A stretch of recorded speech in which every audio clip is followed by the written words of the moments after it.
I'm bringing this up so that we can know what has brought us to where we are today.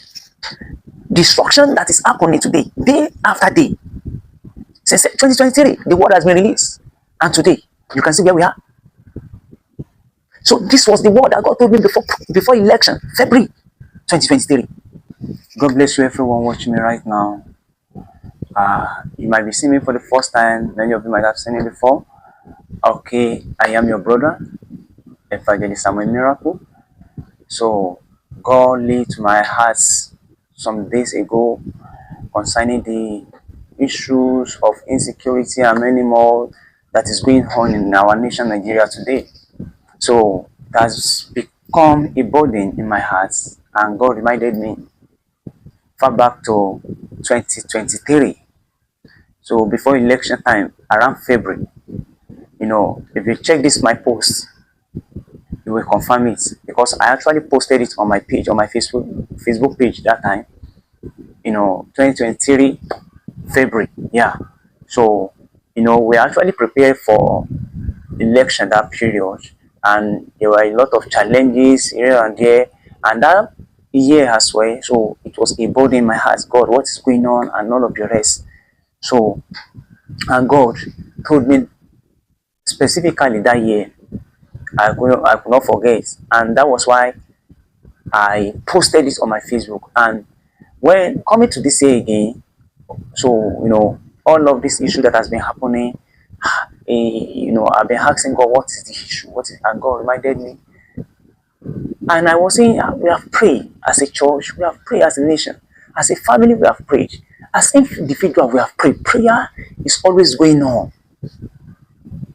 Even though many people might not believe in prayers, but those who believe, the church that believe, they are praying. Why is it that this issue passes them? And then God told me, He said, do you remember 2023, what I told you? So He reminded me, I posted this, and then for this now, I've been checking, that my post. But finally today, I came across the post, and you can read the post for yourself. See it up there, you can read it. And what is fun about the post? When I was praying, God said, it's not actually that I'm not hearing the prayer of brethren, but the challenge. Okay, specifically, let me go back to what He said that 2023. I said today, why is it that when negative prophecy is being released, even the person that released the prophecy will say, oh, brethren, this is what I see concerning the nation, concerning this particular city, or maybe take for an example now, maybe a prophet come out, or a prophet and say, oh, I see a market in Abuja catching fire in this also coming months, let everybody pray. And people that believe will pray. Some will doubt it and say, hey, I bet. So, and some will not even believe it until it happens. Why is it that such negative prophecy normally come true? Even after the brethren might have even prayed against it. And God said, do you think that it's everyone that receives it? The prophecy? Or do you think that is everybody that pray, that actually pray with faith and all of the rest? I said, okay, how? He explained the part.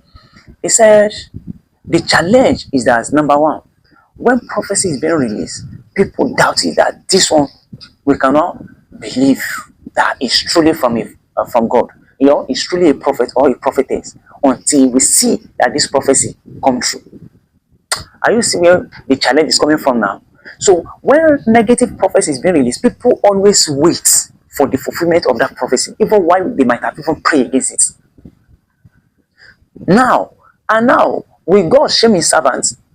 We God say, okay, people should not, the prophecy will be cancelled, and then people will not, at the end of the day, say, no, this man, he said this also here, it did not come to pass. Say this also here, it did not come to pass. Start counting it. So that is number one. People wait for that negative prophecy to be fulfilled, for them to confirm that this is a prophet or prophetess of God.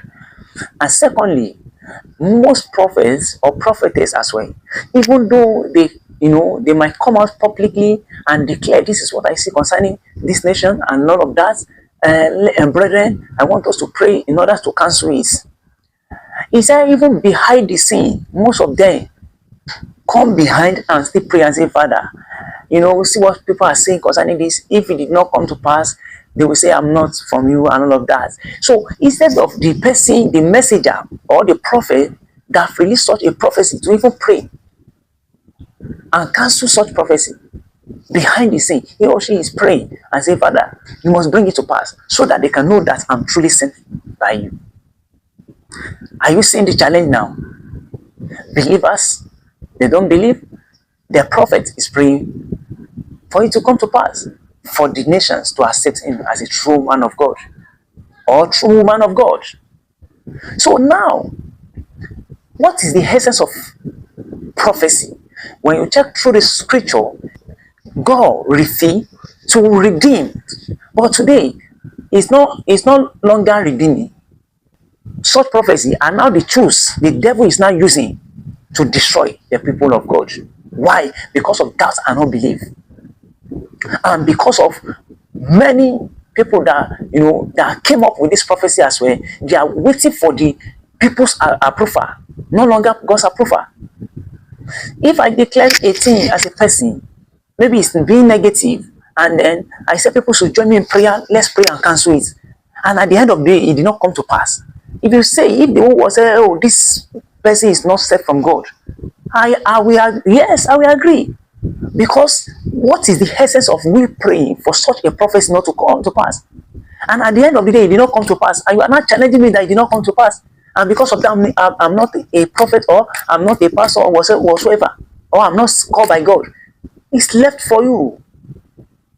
So I'm bringing this up so that we can know what has brought us to where we are today. Destruction that is happening today, day after day. Since 2023, the word has been released. And today, you can see where we are. So this was the word that God told me before election, February 2023. So when are we going to change, Nigerians? When are we going to change our mindset towards the message of God and the messengers of God? People of God. When? So now, if you look at the scripture, whenever God revealed to his prophets or prophetess in the scripture anything negative, he always revealed to them in order to redeem them. But today it's no longer redeeming us. Such prophecy is destroying us. Why? Because of our mindset or mentality of expecting such a negative prophecy to come true, so that we can approve that truly this is a man of God or a woman of God. What a mindset! And this is not the mind of Christ, for God's sake. This is not the mind of Christ. He said, let this mind be in you that is in our Lord Jesus Christ. That is not the mind of Christ. The mind of Christ is not negative. The mind of Christ is positive. So, I will give us some instance from the scripture. If you go back to the book of Esther, chapter 5, when Haman was planning to destroy the entire people of Israel. And then, a plan, and then the secrets was unfolded to Mordecai. And Mordecai cried, Esther, could it be that God have placed you in this position of being a queen for such a time like this? So don't think that if this enemy destroy us, you will be saved. Don't think. And what was the instruction Esther gave? Esther said, go and tell all my people. Let them fast with me. Even all my maids will fast with me as well. And pray for 3 days. So the question here is that, did God intervene for them or not? God intervened. Because they pray it wholeheartedly. They pray such a negative prophecy. They pray against such a negative plan to eliminate them. So if as a church today, if as a nation today, or if as a people of God today, we can pray in such a way, Esther and the rest people pray. Fasted for 3 days. This does not even, it might not need us to pray for 3 years. This is just 3 days and God intervene. God brought down their enemy. So now, if you look at the book of Acts chapter 12 as well, beginning from verse 1, the Bible say Herod, King James. In verse 2, he said, when he saw that it pleases the church, that no one talk, then he lay hold on Peter as well and kept him in prison to keep Peter as well. But at that moment, the church rose up and said, no, we can't continue watching, because if Herod keep Peter, he will proceed laying hold on another person. Who knows who will be the next? And then they prayed. But while they were there praying, some of them are still having doubts. So when Peter was finally released by divine intervention, and then Peter was knocking at the door where they gathered and they were praying for him, a young lady called Rhoda went out and opened the door. So when she saw Peter, she ran inside and said, "Oh, it is Peter, it's Peter, it's Peter." And said, "Are you mad?" So that statement, that response, "Are you mad?" showcased their unbelief. Are you mad? Do you know what you are saying? Peter, how can you come out? But yet they were praying. So this is the state of many of us today. Nations are praying, churches are praying. So to the extent that today many people they do not even believe in prayers anymore.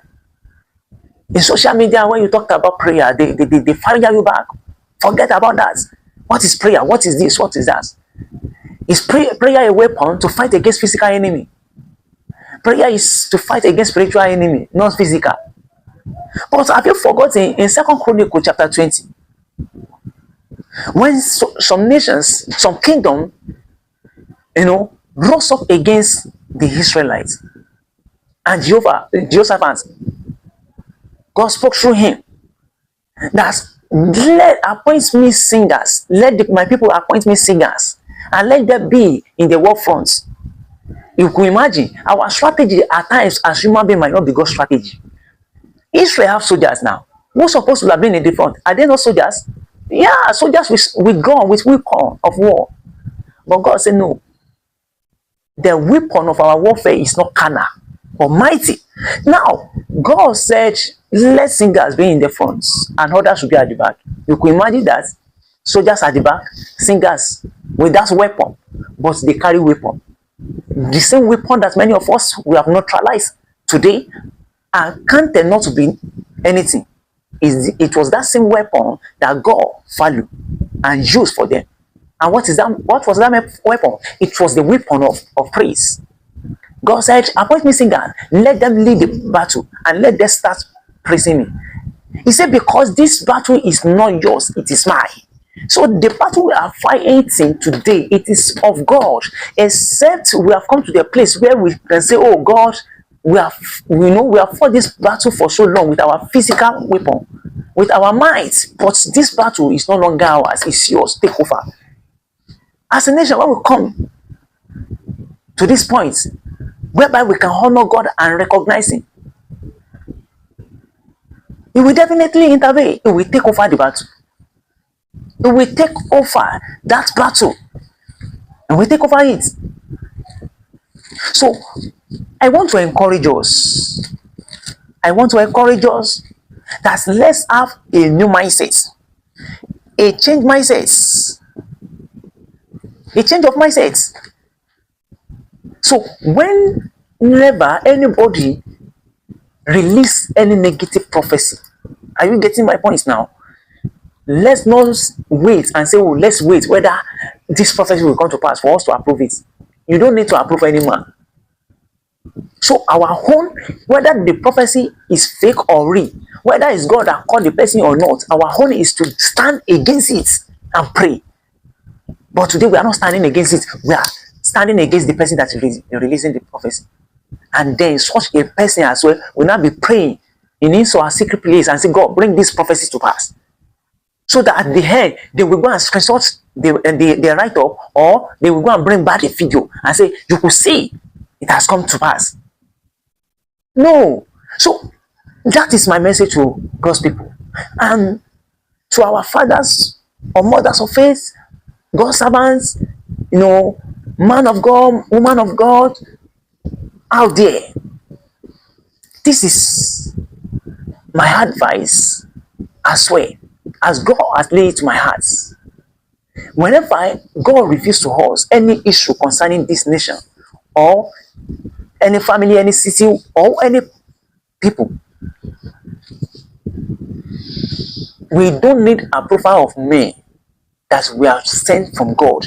Let them call us liars, and let everyone say we are what? We are true servants of His.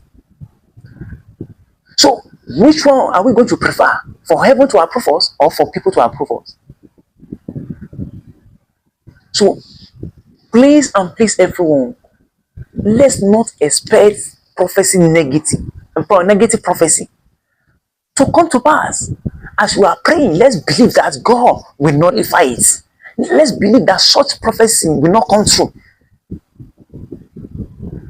So only positive prophecy we should be expecting. That no, yes, we are waiting for this to come true. But negative, once we are praying against it, that we cancel it, it should end there.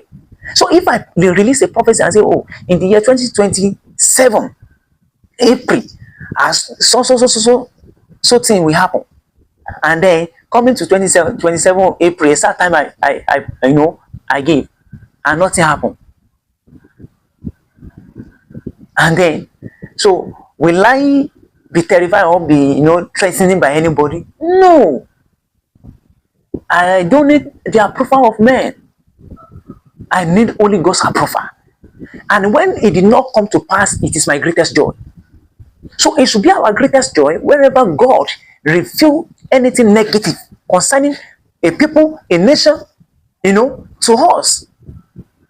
And at the end of the day, such a negative prophecy did not come to pass. As a messenger of God, you should be happy that such a prophecy did not come true. Yes. If we say, okay, we see virus that will come next year, 2027, God forbid, and then thousands of people we died, and then truly it happened, and thousands of people died. Is it our joy that people are dying? No, it should not be. Negative prophecy should not be expected. It should not. Either by the messenger or by the people receiving such prophecy. Let them call you a liar, and let God say you are a true man of God. So this is what God has said that has brought us to this stage where we are, because our mindset is negative. Our mindset is negative. And if we can have a new mindset today, we see God intervene. If we could interfere for His people. So the Bible made us to understand in that second Chronicles 2020.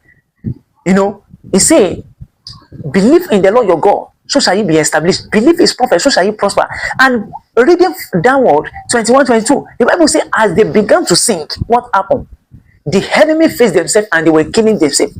It was not the Israelites that were shooting the enemy, but praise, the power of praise. Why? God led the battle by Himself. And the same enemy were killing themselves.